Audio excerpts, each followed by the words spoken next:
Yeah, money right there. Now, to start off with this recipe, we're going to be using some cedar wood planks. Now, we're going to let those soak for at least an hour in some water.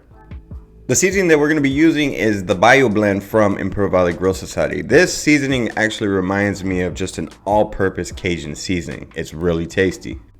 Now take your salmon fillets and we're going to drizzle just a little bit of lemon juice right there on top of the flesh. And then we're going to season. Now we're only going to be seasoning the flesh. So season the top side of it and then the sides of your fillets. If you want to eat the skin, by all means, you could go ahead and season the skin. But we're not going to be doing that today.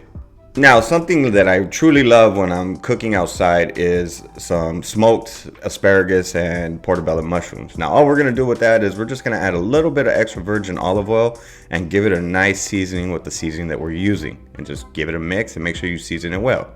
Using my Pit Boss sauce in XL, we're actually going to start off a little slow today. I'm going to start off at 200 degrees and we're going to let that come to temperature. But once we get our salmons on there, we're going to let that cook for about 30 minutes and then we'll bump it up. Now when you first turn on your Pit Boss, you're going to start getting a lot of smoke. Just leave the door open because it will get thick, but once your pellets catch flame, it'll clear it all out. So once it's cleared out, then we're going to close the lid. Once your Pit Boss gets to temperature, now add in your salmon, and then we're going to be using a kind of like a grill tray for our vegetables. So add in your vegetables, and what I like to do is I like to put the asparagus on top of the mushrooms so that way we could give it some type of airflow, that way you could get some smoke out through all the vegetables. Now we're going to stick a probe into one of our fillets in the thickest part of the fillet, and we're going to let this cook at 200 degrees for about 30 minutes. Then we're going to bump it up to about 250, and then once the internal degree actually hits 140, we're going to go ahead and pull it out. Take a look at that salmon. It's perfectly cooked. Now the smoked mushrooms and asparagus, I do that quite often. I'm gonna try it with this seasoning.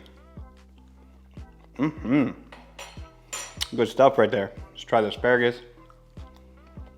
Still got a little snap to it. Delicious. Now let's get into that salmon. I'm gonna add a little bit of lime just right there, add a little zestiness to it. Perfectly cooked. 140 is where it's at. Oh yeah.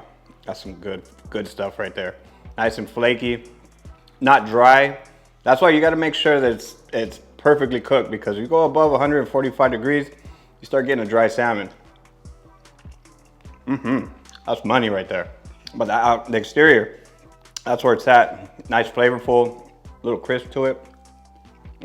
Just a nice, soft interior. Good stuff. If you're new to my channel, consider hitting the subscribe button. That way you can see future videos just like this.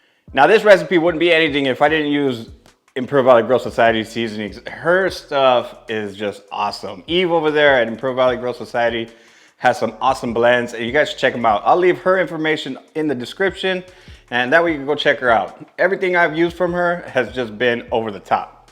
Give it a try. I have these recipes. They're really good. You should try them out. Now y'all be beautiful and take care.